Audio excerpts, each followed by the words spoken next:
Bien, bonjour à toutes, bonjour à tous. Je suis désolé de vous interrompre pendant vos conversations et puis juste après pendant la sieste parce que j'ai fait un petit peu de bruit probablement pendant la présentation.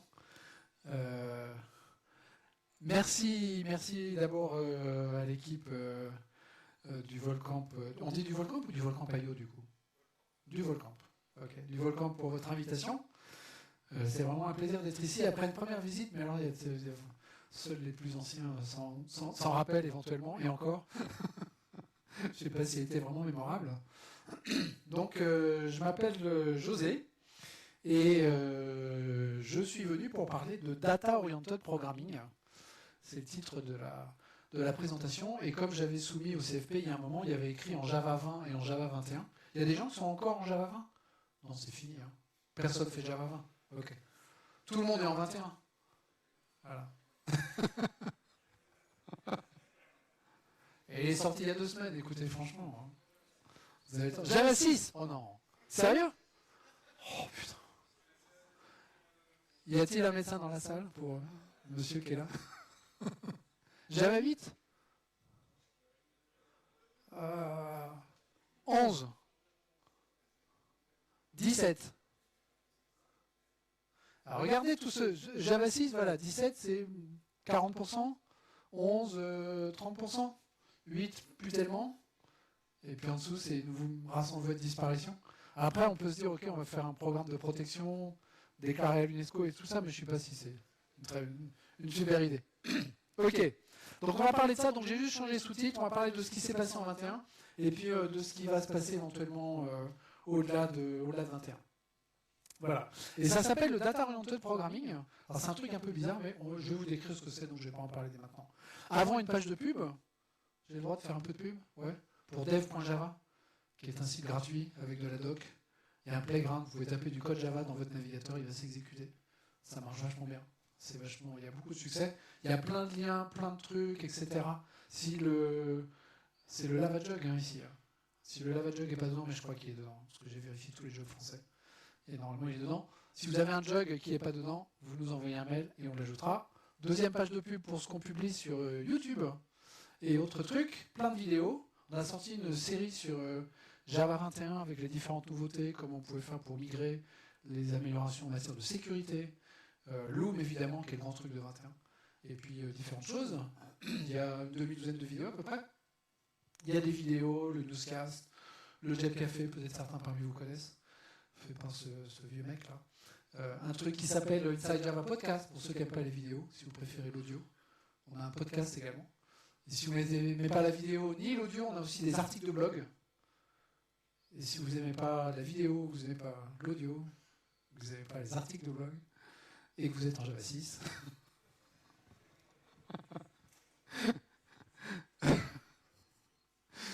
à un moment on peut... À l'impossible, nul n'est tenu, hein, c'est bien connu. Où est-ce que ça se passe? Ça se passe sur le site de l'OpenJDK. Okay, alors il y a peut-être des gens qui s'imaginent qu'ils peuvent télécharger l'OpenJDK.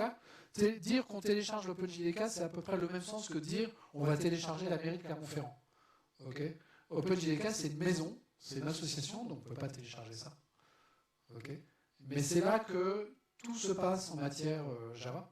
Et donc si vous voulez être tenu au courant des nouveautés, si vous avez des bug reports, si vous avez des commentaires sur les nouveautés, notamment sur les nouveautés disponibles en preview, c'est là-dessus qu'il faut aller. Il faut trouver la bonne mailing list et poster sur la mailing list parce que c'est comme ça que les choses se passent. Voilà. Vous pouvez aussi télécharger sur le site de l'OpenJDK, mais avec une RF qui est différente, jdk-java.net. Ça vous amène à cette page-là, sur laquelle vous pouvez télécharger des versions Early Access. Alors, c'est même pas des versions preview, hein, c'est vraiment des trucs encore plus geek que ça. Sur Valhalla, notamment, je pense qu'aujourd'hui, la plus intéressante, c'est probablement Valhalla, parce qu'il y a vraiment des trucs dedans, qu'il y a nulle part ailleurs. Loom, elle commence vraiment à ressembler beaucoup à ce qu'on a en 21. Il n'y a pas beaucoup de différence. Et puis, vous avez aussi les Early Access pour 22, parce qu'en fait, maintenant que la 21 est sortie, en fait, elle est déjà obsolète, quoi. Voilà. Et maintenant, on s'intéresse à la 22, qui va sortir en mars prochain. Voilà, voilà. Et puis, dernière page de pub, avant... Non, c'est vraiment la dernière. Ça, c'est des liens avec le contenu que j'aime bien pousser sur le web. Un jour, je me suis dit, je vais tout mettre en ordre, etc. Puis j'ai renoncé, en fait. Donc c'est un peu en vrac. Et puis voilà. Il y a plein de trucs sur GitHub, notamment si vous vous intéressez à Loom, au pattern matching, aux choses dont on va parler aujourd'hui. J'ai pas mal de contenu sur GitHub qui parle de tout ça. Alors, de quoi il s'agit avec le Data Oriented Programming? Il s'agit d'un vaste projet qui concerne à moderniser Java. Qui pense que Java, c'est un vieux langage tout pourri avec des vieilles idées d'il y a 50 ans? Faut y aller, hein. Enfin, lâchez-vous, d'entre nous. Non, pas tant que ça, finalement. Ok, d'accord. En même temps, c'est fait pour. Java, le but de Java, c'est pas d'être un truc le plus moderne possible, on the edge, etc. Le but de Java, c'est de faire tourner des applications qui ont été développées il y a 20 ans, de la même façon qu'il y a 20 ans et avec des meilleures performances. Et l'un des succès de Java, c'est celui-là. C'est ce qu'on appelle la compatibilité ascendante, qui, malgré l'introduction des génériques, des lambdas, de Loom, etc., donc quand même, là, c'est l'explosion à l'intérieur de la JVM à chaque fois, malgré tout, le vieux code de Java 1.1, il continue à s'exécuter aujourd'hui dans une JVM 21. Et il s'exécute 50 fois plus vite, quoi. C'est incroyable. Parce qu'il y a eu plein de progrès partout dans plein de trucs. Et donc la modernisation de Java, ça porte à la fois sur le langage. Donc le Data Oriented Programming, on va voir que ça c'est du langage. Il y a des nouveautés dans le langage qui arrivent. Okay. Le projet s'appelle Amber. Si vous allez sur le site de l'OpenJDK, il faut chercher le projet Amber, c'est là-dedans que vous allez tout trouver. Ça consiste également à moderniser la JVM. Alors ça passe par le GC, ça passe par le compilateur Just-in-Time, et puis également par ce projet Valhalla, dont on reparlera un petit peu plus d'ici un an, je pense, quelque chose comme ça, parce qu'il commence vraiment à mûrir. Ça fait plus de 10 ans qu'il est en développement maintenant, et là on commence à vraiment avoir des résultats, qui consistent grosso modo à organiser les objets en mémoire de façon différente pour améliorer les performances. Ça c'est le projet derrière Valhalla. C'est assez geeky hein, comme sujet, mais c'est à la fois ambitieux et en même temps extrêmement efficace. Lilliput, c'est pour réduire l'empreinte mémoire des objets en Java. Okay. Puis il y a d'autres projets comme Leiden, Crack et Galahad. Galahad, c'est relié avec Graal, le projet Graal VM. Okay. Galahad, c'est le chevalier de la table ronde qui trouve le Graal et qui le ramène. Donc l'objet du projet Galahad, c'est d'aller chercher Graal et de le ramener dans l'OpenJDK. Voilà. Et ça, en fait, ça vise à améliorer la façon dont la JVM démarre, à accélérer son démarrage, et puis la façon dont elle s'exécute, avec de la compilation dite ahead of time, c'est-à-dire plutôt que de compiler le code une fois qu'il est dans la JVM, le compiler à l'avance, tout en maintenant la capacité que la JVM a de l'optimiser quand elle se rend compte que le code pourrait être optimisé un peu plus. Et puis le projet Panama, qui n'a pas encore livré ses éléments en version finale, avec trois principales fonctionnalités. L'accès aux fonctions natives, donc ça c'est ce que faisait JNI il y a longtemps et qui fait toujours. Et JNI, c'est... La différence entre JNI et le bon fromage, c'est que quand on ouvre la boîte, le bon fromage, on a envie de le manger. Malgré voilà. Le deuxième élément, c'est l'accès à la mémoire qui n'est pas la mémoire dite heap de la JVM, donc gérée par le garbage collector, d'une certaine façon. Et le troisième élément, c'est l'API Vector, alors qui n'a rien à voir avec Java Util Vector, mais qui a à voir avec l'accès au noyau SIMD des CPU qu'on a là-dessus. Voilà, ça c'est les différents éléments. Loom n'est pas dedans, vous avez vu. Il ne fait pas partie de la modélisation de Java, parce que c'est vraiment purement de l'API. Là, on parle vraiment du langage et de la VM. Donc là, je vais vous parler du projet Amber. Amber, c'est un cycle de bouquins des années 80. Il y a des gens qui ont lu ça? Bravo. Et donc, dans ce livre, les gens passent d'univers parallèles, enfin d'un univers parallèle à un autre univers parallèle au premier, en marchant sur ce qu'on appelle des patterns. Ils ont traduit ça par Marel dans la version française, c'est un peu bizarre. Mais ils marchent sur des patterns. Voilà. Et ça leur permet de faire ce voyage.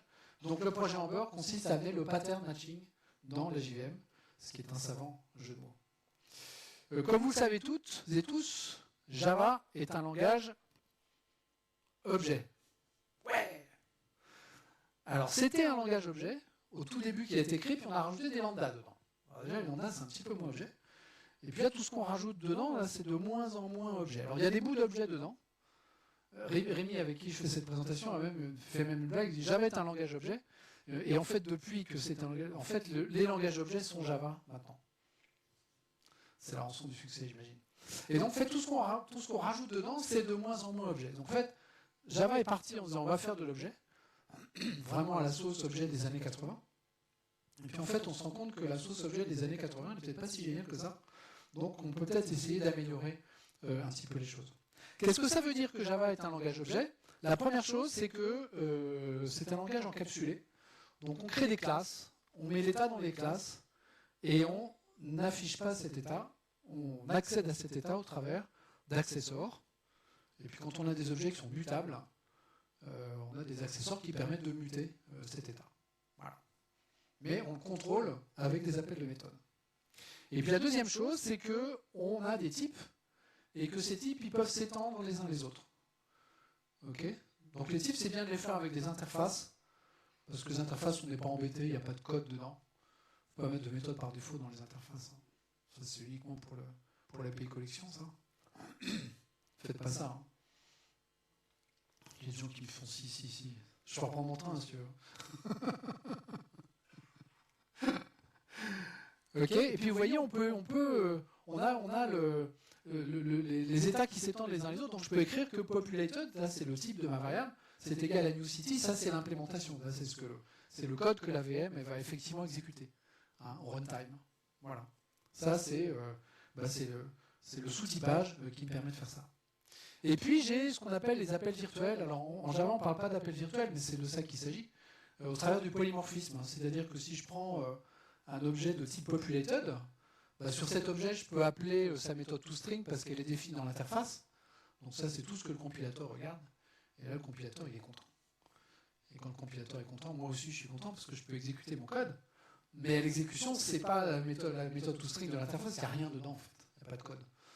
Le vrai code, il est dans l'implémentation. Et là, la machine virtuelle, elle sait que, en fait, l'implémentation, c'est City. Parce qu'à l'exécution, elle va regarder le vrai objet qu'elle a dans la main et elle va appeler sa méthode sur le vrai objet qu'elle a dans la main. Ça, c'est le polymorphisme. Et ces trois trucs-là, en fait, ça structure l'intégralité des applications qu'on développe. Si vous prenez votre application Spring Boot préférée, votre application chérie sur laquelle vous travaillez toute la journée, vous faites des requêtes sur le web au travers d'interfaces. Vous allez chercher vos données, vous allez les ranger dans une base, vous utilisez des interfaces, vous faites de l'authentification, vous faites du mapping. Alors à une époque c'était du XML, puis un beau jour on nous a dit le XML c'est plus possible, on va faire du JSON, c'est tellement mieux. Donc maintenant on fait du JSON, c'est pareil. C'est la même chose. Maintenant on fait du JSON. Tout ça on utilise tout ça au travers d'interfaces. Quand vous regardez une application, vous avez un certain volume de code dans l'application. Et si vous regardez le volume de code qui ne fait pas partie de l'application, toutes les dépendances Maven, y compris les dépendances tiers, vous vous rendez compte que le code de votre application c'est peut-être 20% du code total que Maven vous ramène. Et ça marche. Pourquoi? Parce qu'on a cette notion d'interface qui permet d'isoler, ce contrat d'interface qui permet d'isoler votre application de ses dépendances et qui permet de les appeler à l'exécution. Okay. Et c'est génial parce que l'interface, ça crée une couche d'isolation complète entre le cœur de votre application, qui ne dépend que de ces interfaces qui ne changent jamais, et puis le code qui implémente l'interface, qui lui aussi dépend de l'interface. Donc quand vous faites une montée de version sur votre driver JDBC MySQL, par exemple, si vous faites du MySQL, vous n'avez pas besoin de recompiler votre code. Pourquoi? Parce que votre code ne dépend pas de ce code-là à la compilation. Pour quelle raison? Parce que vous avez cette interface qui permet d'isoler les choses entre les deux. C'est à ça que ça sert une interface. C'est à ça que ça sert. Et ça marche vachement bien. Cette notion de polymorphisme et d'interface, c'est ce qui structure les applications et ce qui les structure depuis 25 ans. Ok. Donc on ne se pose pas de questions, ça marche vachement bien, pourquoi changer? Qu'est-ce qui se passe en... Donc il faut que je pense à passer les slides, pardon. Qu'est-ce qui se passe en Data Oriented Programming? On garde cette notion d'interface, mais on se dit que finalement les interfaces, elles ne modélisent pas de comportement, mais elles vont modéliser des données. Ok. Quand vous prenez l'interface connexion, par exemple, de JDBC, ce qu'elle modélise, c'est du comportement. Elle ne modélise pas de données. Elle vous dit, oui, je peux me connecter en passant un mot de passe, un certificat, que sais-je encore. Et puis à partir de ça, je peux récupérer un statement, et puis le statement c'est encore une interface, etc. Je peux lancer des requêtes SQL, récupérer des result sets qui sont encore une interface, etc. En data-oriented programming, les interfaces ne modélisent pas de comportement. Grosso modo, je n'ai pas de méthode dedans, donc c'est beaucoup plus simple, ce qui est bien. Elles modélisent uniquement des données. Alors comment est-ce que ça fonctionne? Bon, ça, c'est mon modèle Object-Oriented Programming. J'ai mon interface populated, avec ma méthode population dedans, très bien. J'ai deux classes qui implémentent populated, une classe city et une classe département. Donc toutes les deux, elles ont une méthode population qui va retourner ce que je veux. Ça, c'est le comportement. OK?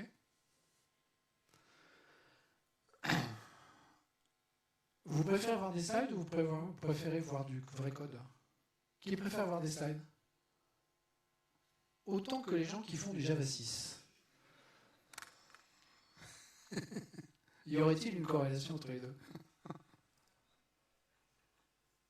C'est du trolling. Hein. Ah purée, j'en étais sûr. Dupliquer. T'es assez gros? Non, c'est pas... Qu'est-ce qu'il me fait? Oh là.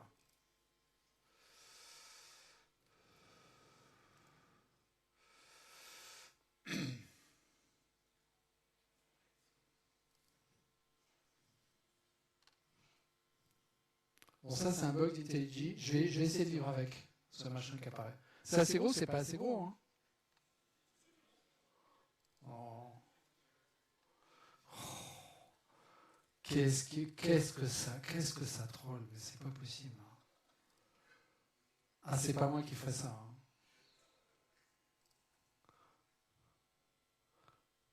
Voilà. Apply. OK. C'est mieux là, non? Oui, sauf qu'on voit pas le haut avec cette espèce de truc idiot là. Oh, chier. Bon, on va essayer de vivre avec. OK. Donc là, j'ai mon interface populated de tout à l'heure. J'ai ma classe. Ah bah, c'est un record. Je vais en faire une classe. Je vais en faire une classe. Hop. Merci, TJ.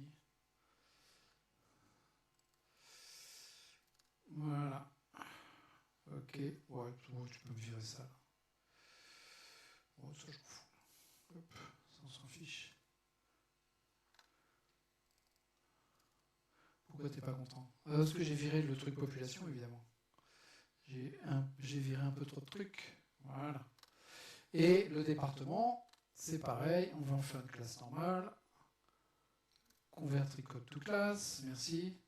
Alors, vous savez que quand vous faites une méthode equals, ces deux lignes-là, il faut les virer. Hein. Tester object égale 10 sur une méthode equal, 9 fois sur 10, ça vous ralentit vos perfs. Vous êtes au courant de ça? Non? Qui est au courant de ça? Les gens qui font du Java 6, bravo. Vous les preniez pour les arriérés, hein? Félicitations. Le prochain Jet Café sera ce sujet-là. Il va sortir dans un mois, il faut que je l'enregistre, mais j'ai déjà les données pour le faire. Donc ceux qui connaissent le Jet Café, vous n'aurez plus qu'à le regarder. Voilà. Donc j'ai ma classe populated, mon interface populated, mon département qui implémente ça, parfait. Final, j'ai pas besoin qu'il soit final parce que en fait je me préoccupe pas trop de ce genre de truc. D'ailleurs ça c'est pas final. Très bien. Et puis j'ai mon business code qui me dit bah voilà j'ai une méthode main. Ok. Ça me fait vraiment suer ce truc là. Oui. Mon population density il renvoie 0. Où ça?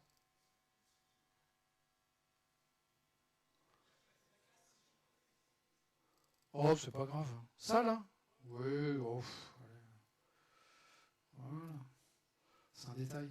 De toute façon, on a des tests unitaires, donc on l'aurait vu. Voilà. Et donc là, j'ai créé plusieurs villes, un département, etc. Voilà. Et puis je crée la somme de tout ce truc-là. Et la somme, c'est juste ça. Et là, j'appelle populated.population. Ça, c'est ma méthode population de tout à l'heure. Okay, ça, c'est de la programmation objet, vraiment pur sucre, comme on en fait depuis 25 ans.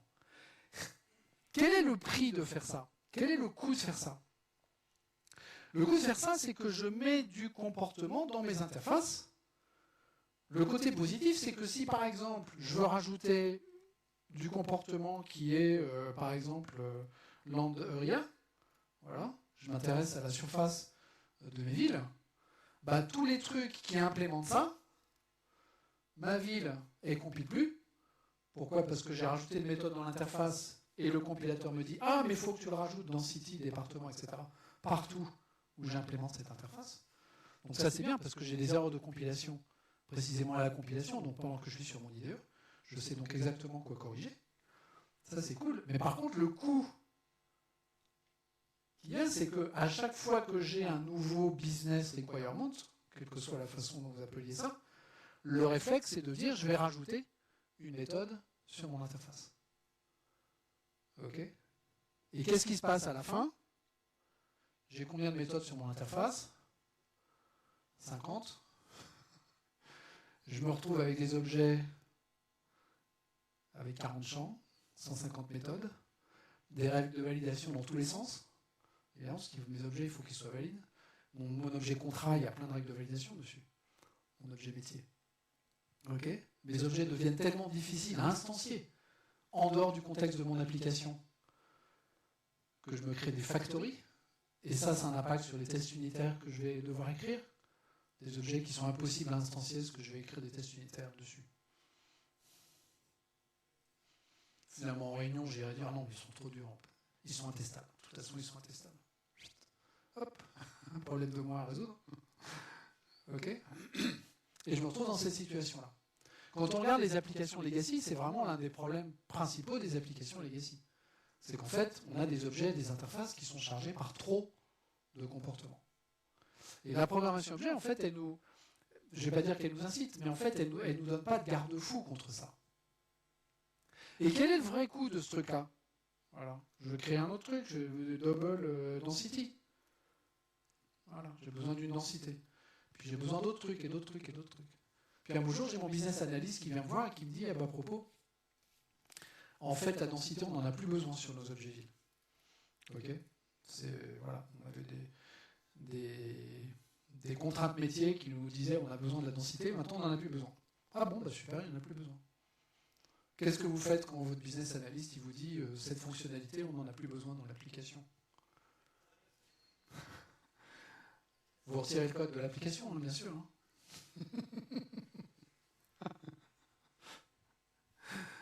Parce que si vous laissez le code, ça veut dire que vous avez du code qui est dans votre application mais qui n'est plus utilisé. Donc du code mort. Mais ce code mort, vous le compilez quand même. Vous écrivez des tests d'intégration. Il y a des règles de validation, contrôle qualité qui vont tourner dessus. Ce code mort, il a un coût quand même. Hein.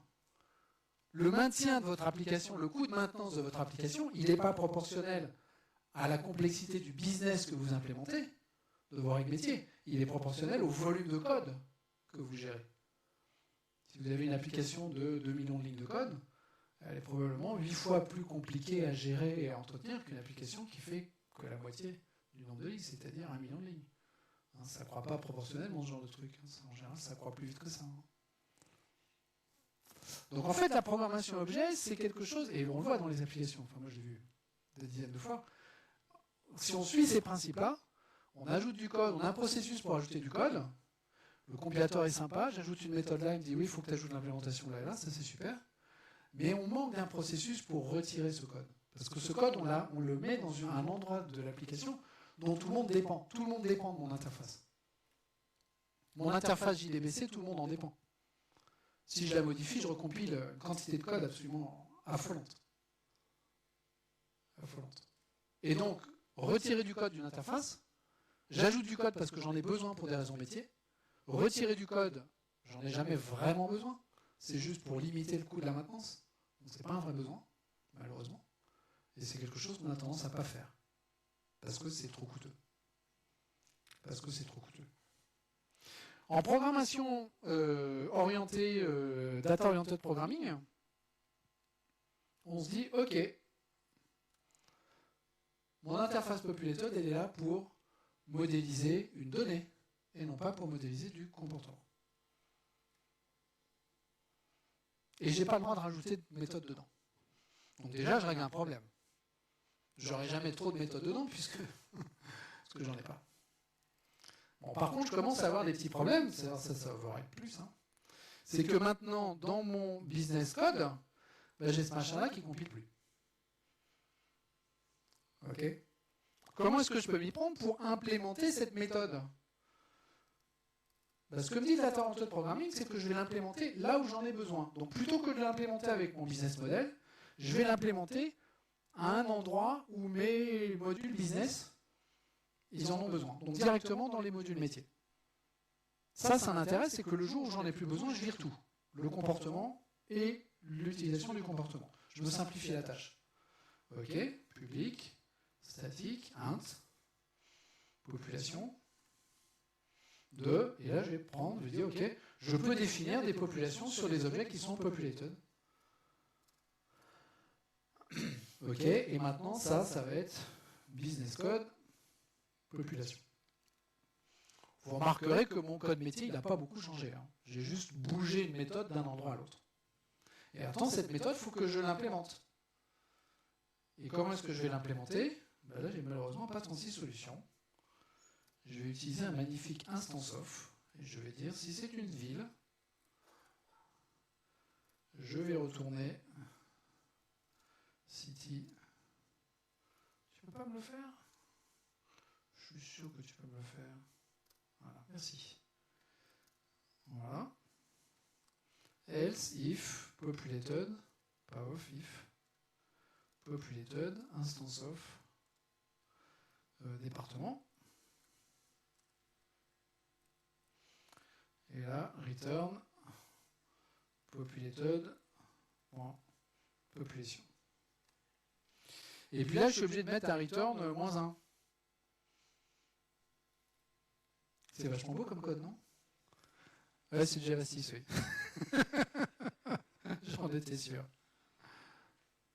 Qui aime l'instance of? Personne. Même les gens qui font des Java 6 n'aiment pas l'instance of. Bon.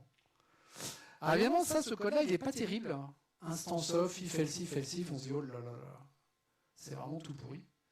Et c'est vrai. Et en fait, le premier problème de ce code, j'ai envie de dire, c'est même pas le fait qu'on utilise des instances of et des trucs comme ça. Il y a un autre problème qui est plus embêtant.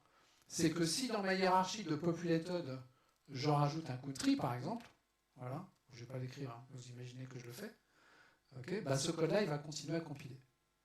Donc je passe d'une situation où le fait de rajouter une méthode dans une interface, ça m'allumait des erreurs de compile un peu partout dans mon appli, en me disant là, tu as du code à rajouter, à une situation où là, je rajoute des types dans ma hiérarchie populated, et puis après, il faut que j'aille à la mano dans mon appli chercher partout où cette hiérarchie est utilisée pour mettre à jour le comportement. Là, c'est raté. Hein. Là, c'est raté. On ne peut pas faire ça. Alors, on a une première vision du truc qui consiste à dire, bah, en fait, je peux déclarer une variable city, de même qu'une variable département, directement au moment du instance of. Ça compile toujours. Okay, on peut vous dire, ah bah c'est sympa, on peut le faire en Kotlin, on peut le faire en Clojure, on peut le faire en JavaScript, on peut le faire en Volapük, et en Volapük intégré V2.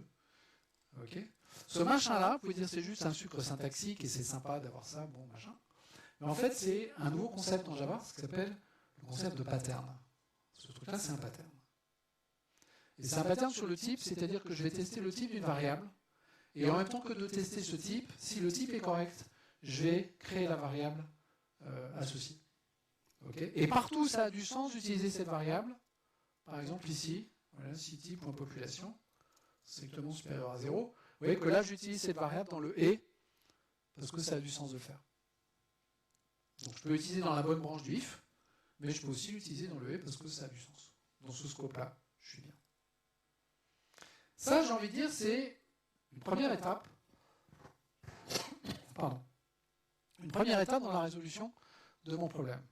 Mais je ne suis pas encore tout à fait au bout de mes peines parce que je n'ai pas résolu le premier problème qui était le problème de mon problème de compilation. Le deuxième truc que je peux faire, c'est que là, j'ai un if, else if, else if. Ce problème de compilation, je vais le résoudre en 2 temps. J'ai besoin de 2 éléments syntaxiques pour le résoudre. Le premier élément syntaxique est que ce if, je vais en faire un switch. Voilà. switch. Ok. Et puis là, j'ai simplifié ça parce qu'en fait, j'ai pas besoin de tout. Il met plein de trucs, mais j'ai pas besoin de tout. Voilà. Pof. Et le switch sur les types,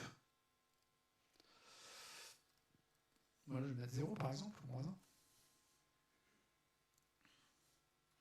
Le switch devient une expression, donc je peux directement retourner mon switch. Voilà. Et je peux utiliser ces patterns dans les branches comme label de mes cases. Et ça, c'est mon pattern que j'utilise dans mon instance off.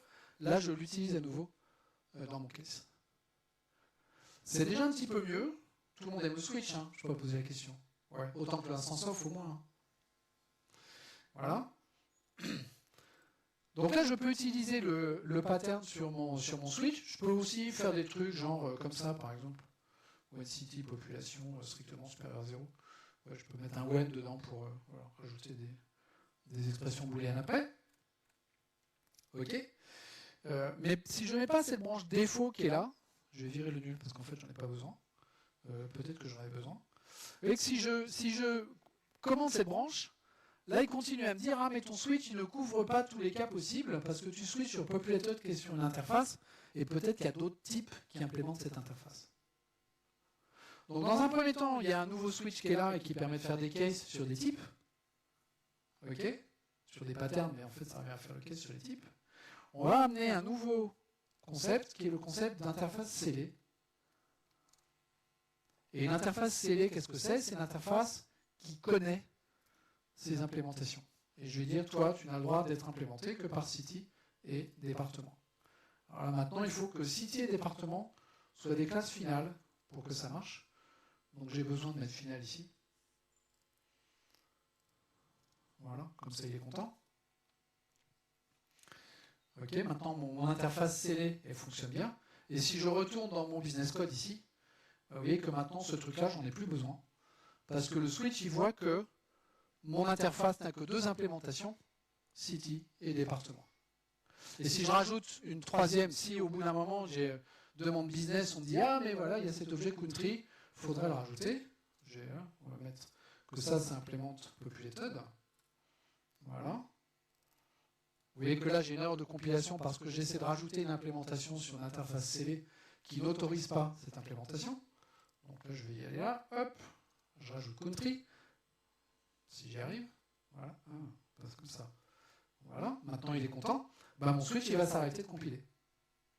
Le switch me dit, il te manque une branche, ton country, il n'est pas là. Donc, en utilisant, j'aurais pas eu ça si j'avais gardé un if else if. Hein, c'est vraiment avec le switch que ça marche. Donc, avec le switch sur les types et les interfaces scellées, je récupère la même sécurité que celle que j'avais avec les interfaces. Les interfaces, je rajoutais du comportement et le compilateur me disait ici, ici et là, il y a du code d'implémentation à rajouter. Maintenant, j'ai mon interface scellée, je rajoute des types sous cette interface scellée. Partout où j'utilise des switches, il va me dire attention, dans ce switch-là, il manque une branche. Okay. Donc je suis maintenant dans le même état que l'état dans lequel j'étais avant avec mes interfaces. Avec les switches, sur les types et les interfaces scellées. Je vais virer country. Voilà. T'implémentes plus populated. Tant pis pour toi. Ok. Alors je peux aller encore un cran plus loin. Parce qu'en fait, le truc dont je me rends compte ici, c'est que essentiellement, je vais chercher un champ de population. Et vous savez que depuis un moment, on a en Java ce qu'on appelle des records. Donc ça, j'en fais un record. Voilà, simplement populated. Entre parenthèses, vous voyez qu'il m'a créé, ça c'est ce qu'on appelle le constructeur compact des records. Dedans, je peux faire de la validation. Je peux aussi faire de la copie défensive si je veux. Je vais le faire sur département. Pareil, je vais en faire un record. Pouf. Qui implémente populated. Record, c'est une interface, c'est une classe finale. Donc c'est pour ça qu'il est content. Si c'était pas final, il dirait ah il faut que ce soit final. Bon, en fait c'est déjà final, donc c'est parfait. Et vous voyez que là j'ai un tableau de city par exemple. Quand vous créez un département, vous gardez une référence sur le tableau par définition. Okay, donc si vous modifiez le tableau, vous allez modifier l'état interne du département. Donc pour faire ça, pour se protéger contre ça, il faut faire une copie défensive. Donc là ce que je peux faire c'est dire que cities c'est égal à eres.copyof de cities. Voilà. Pourquoi t'es pas content? Parce qu'il faut que je te donne la longueur. Voilà. Donc là, je fais une copie défensive du tableau. Donc maintenant, si jamais le code appelant il modifie son tableau, c'est pas le mien qui modifie, c'en est un autre. Mais il faut que je le fasse également sur le getter. Le public cities, c'est pareil. S'il retourne le tableau qu'il y a dans mon machin, comme le tableau est mutable, ça va permettre d'avoir une référence dessus. Donc il faut aussi que je fasse une copie défensive, return par return. Voilà. Il faut aussi que je fasse une copie défensive sur l'accesseur. Donc là maintenant le tableau il est dans mon record et il est nulle part ailleurs. Et maintenant vous savez qu'un record ne peut transporter qu'un seul type d'état, qui est l'état défini par les composants de ce record. Donc ce record là, département, il est forcément construit sur un nom et sur une liste de city. Et ça je peux l'utiliser dans mon code business. Je peux dire que city, il est en fait défini sur un nom et sur une population. Ok. Et maintenant, ce que je retourne, c'est directement population. Voilà. Et je peux faire pareil sur département. Oui, sauf que ça, c'est pas, ça c'est du code. Donc ça, je vais le garder comme ça. Ok. Et si jamais je change le modèle de city, par exemple, si je veux rajouter, je sais pas moi, string quelque chose. Ici, donc j'ai changé le modèle de mon record, j'ai changé mon modèle de données. Et bien là, mon déconstructeur de record, mon pattern sur les records, lui, s'arrête de compiler parce que j'ai changé le modèle de mes données. Ça, je ne l'ai pas avec les interfaces. Donc si mon modèle de données évolue, à ce moment-là, partout où il est utilisé, je vais avoir des erreurs de compilation, donc je vais pouvoir aller regarder, est-ce que j'ai besoin de mettre à jour mon code pour prendre en compte cette évolution de mon modèle de données ou pas. Donc en fait, je suis capable avec ce genre de choses de détecter deux types de modifications. Les modifications dans ma hiérarchie scellée et individuellement pour chacun de mes types concrets, les évolutions du modèle de données de ces types concrets à condition que ce soit des records. Mais de toute façon, il faut utiliser des records dans ces trucs-là. De toute façon, il faut arrêter d'utiliser des classes. Il y a des gens qui utilisent des classes encore parmi vous? Non, plus personne. Voilà. Donc ça, je vais le virer. Petit raffinement, cette variable name, je ne l'utilise pas. Et en fait, pour lui donner une valeur, le compilateur il va appeler l'accessor de name. Pourquoi il l'appelle l'accessor et il ne fait pas de la réflexion? D'abord parce que vous n'avez pas le droit de faire de réflexion sur les records. Première chose. Deuxième chose, si jamais il y a une défensive copie qui est faite, là c'est pas le cas, mais si jamais vous avez une défensive copie qui est faite, il ne faut pas que ce soit une backdoor. Okay, il faut appeler la copie défensive. Donc si vous ne l'utilisez pas, vous pouvez le remplacer par un underscore, et là il ne va pas appeler l'accessor. Là il est content. Il dit ok, cette variable-là, elle ne sera pas utilisée. Ça aussi, ça fait partie des patterns. Ça s'appelle un unnamed pattern. Ok. Donc vous voyez toutes ces nouveautés qu'on a en Java depuis 2 ans maintenant, hein, parce que ça date d'avant Java 17. Les types scellés, les records, le pattern matching et les switch expressions, tout ça, vous pouvez voir ça comme des trucs syntaxiques qui sont plus ou moins sympas, puis vous allez l'utiliser ou pas dans vos applications. Ça, c'est vous qui voyez. C'est à vous de voir comment est-ce que vous pouvez les utiliser. Mais en fait, c'est autant d'éléments qui s'assemblent pour amener un nouveau paradigme de programmation à côté de la programmation orientée l'objet en Java. Et l'intérêt de ce paradigme, c'est que vos règles métiers, l'implémentation de vos règles métiers, se déplace du modèle objet vers vos modules métiers, vos modules business. Et donc, quand vous n'en avez plus besoin, si vous avez bien organisé votre appli, vous pouvez avoir une isolation entre ces modules métiers et votre modèle objet qui est bien meilleur, et donc tout dumper si le processus métier que vous implémentez, vous n'en avez plus besoin. Ce qui est quand même vachement mieux. Alors, qu'est-ce qui va arriver dans le futur? 15 minutes, c'est ça? Oh, c'est bon. Je le fais flipper. Hein.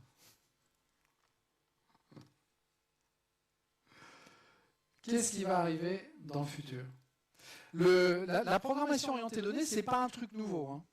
Ça fait au moins 15 ans que les gens travaillent là-dessus et étudient ça, et c'est une idée qui vient même d'avant. Le pattern matching est déjà ça en programmation fonctionnelle dans les années 70. Donc c'est pas du tout nouveau. Le monsieur qui a étudié ça, peut-être le plus précisément, c'est Phil Wadler, c'est un prof de l'université d'Édimbourg, et qui en fait est arrivé à la conclusion suivante, c'est que si vous faites de la programmation objet avec du polymorphisme, à supposer que vous n'ayez pas la main sur votre modèle objet, bah vous pouvez rajouter des nouveaux types en étendant les types existants de ce modèle objet, mais par contre, vous ne pouvez pas rajouter de comportements parce que les comportements ils sont dans les classes de base. Donc vous pouvez ajouter des types, mais pas de comportements. En programmation orientée données, donc data oriented programming, avec le pattern matching, ce que vous récupérez dans le modèle objet, c'est des types qui sont scellés, avec des interfaces et des types qui implémentent ces interfaces, mais pas de comportement dedans, uniquement de l'état. Donc vous ne pouvez pas rajouter de nouveaux types, puisque les types sont scellés, vous ne pouvez pas les étendre, par définition. Mais par contre, vous pouvez rajouter tout le comportement dont vous avez besoin. Et bien souvent, dans les applications d'informatique de gestion, le problème, c'est de rajouter du comportement. L'état, c'est pas si fréquent que ça de rajouter de l'état. C'est surtout le comportement dont on a besoin. Malheureusement, vous ne pouvez pas avoir les deux. Alors, qu'est-ce qui nous attend en matière de pattern matching ? La prochaine évolution, ça va être de faire des matchers custom pour pouvoir déconstruire des classes qui ne sont pas des records.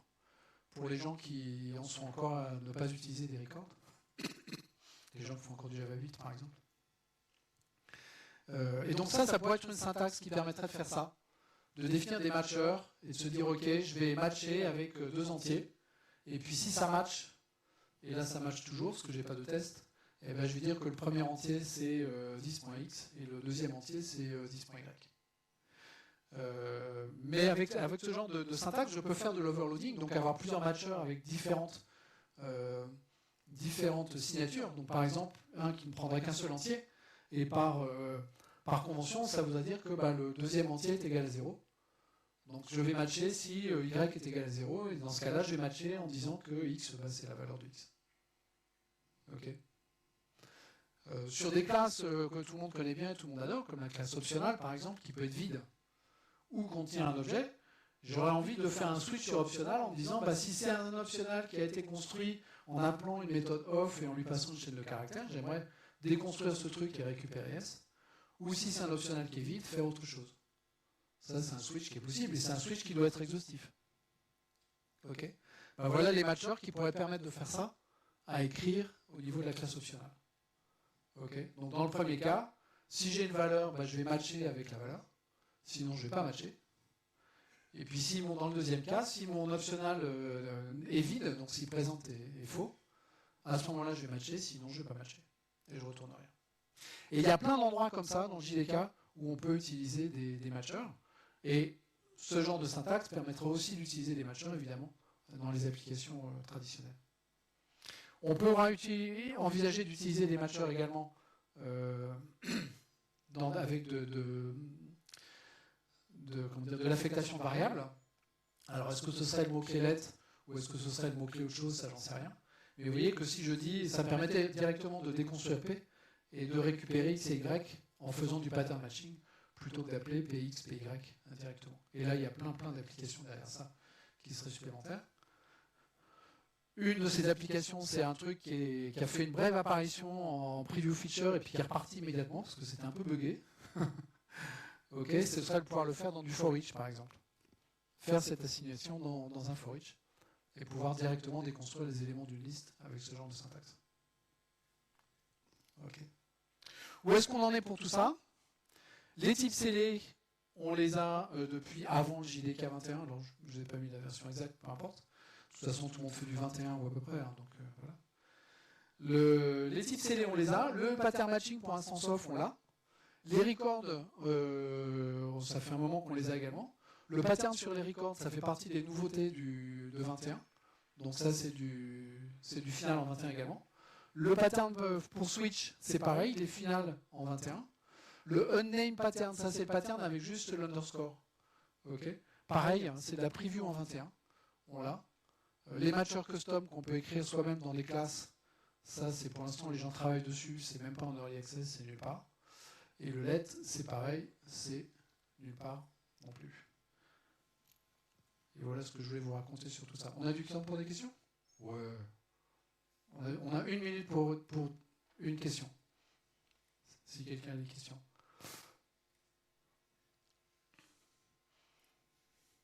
Et s'il n'y a pas de questions, c'est café.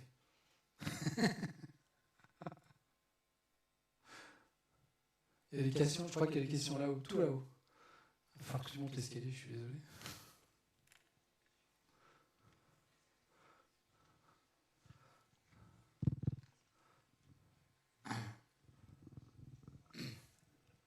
Bonjour, merci pour la présentation. J'ai une inquiétude, j'ai peut-être un point que j'ai raté par rapport aux performances. Parce que si on utilise un switch sur chacun de nos types, Oui. sur chacun de nos records, est-ce que du coup on n'a pas une énorme baisse de performance quand on a, par exemple là dans votre exemple Populated, on a une grande collection de Populated et que la majorité des types des records, dans votre cas par exemple c'est des départements. Est-ce qu'on ne peut pas passer à chaque fois sur le switch sur la première ligne, évaluer si c'est pas un city et passer à l'opération d'après? Ça c'est pas une opération inutile qui lui fait perdre des performances? Faire des performances par rapport à quoi? Pendant l'exécution, puisqu'on va évaluer. Non, oui, j'ai compris que c'était pendant l'exécution, mais par rapport à quoi? Par rapport à l'APO. Ah, par rapport à l'appel polymorphique? Oui. Ça dépend. Ça dépend. Honnêtement, ça dépend. Aujourd'hui, quand on regarde les performances, elles sont à peu près comparables. C'est un peu moins bonne, mais c'est pas catastrophique. De toute façon, l'appel polymorphe, il est très rapide quand il n'y a qu'un seul truc qui implémente. Grosso modo, il n'y a pas d'appel polymorphe. Et là, c'est pareil. Donc les performances sont les mêmes. Et dès que tu commences à avoir ce qu'on appelle un appel mégamorphique, c'est-à-dire avoir plus de 2 implémentations, le mégamorphique, le méga commence très très vite en fait, à 2. Ou à 3, enfin bon, vraiment très vite. Là, les performances baissent énormément, surtout si tu as beaucoup d'objets différents, de types différents dans une liste et que tu boucles sur cette liste par exemple. Et donc, je pensais que tu allais parler des performances du switch pur. Quand on fait un switch sur une énumération, sur des trucs comme ça, en fait, c'est modélisé avec une table de hachage et on se branche directement sur la bonne branche du switch. Ce qui est génial, ce qui est très rapide. Là, c'est pas le cas. En fait, le switch, il est configuré comme un if, else if sur les types. Donc là, on n'a pas le choix. On est obligé d'aller chercher chacun des types. Donc on a le même genre de performance que le if, else if. Ce que le switch apporte par rapport au if, else if, c'est pas des performances, c'est la sécurité qu'on a bien balayé tous les types du type C. Franchement, les performances, c'est quoi comme application que tu fais? C'est du Spring Boot ou des trucs comme ça? Non, personnellement, je fais pas de Java, mais j'étais intéressé par justement le concept. Ok. Parce que si vous faites du Spring Boot, de toute façon, votre service il répond en 10 millisecondes, 100 millisecondes. Et là, on parle de trucs qui s'exécutent en mémoire dans l'ordre de la nanoseconde, dizaines de nanosecondes, centaines de secondes. On a un facteur 1000, hein. Donc on a le temps. En termes de perf, on a le temps. Merci. Merci. Merci.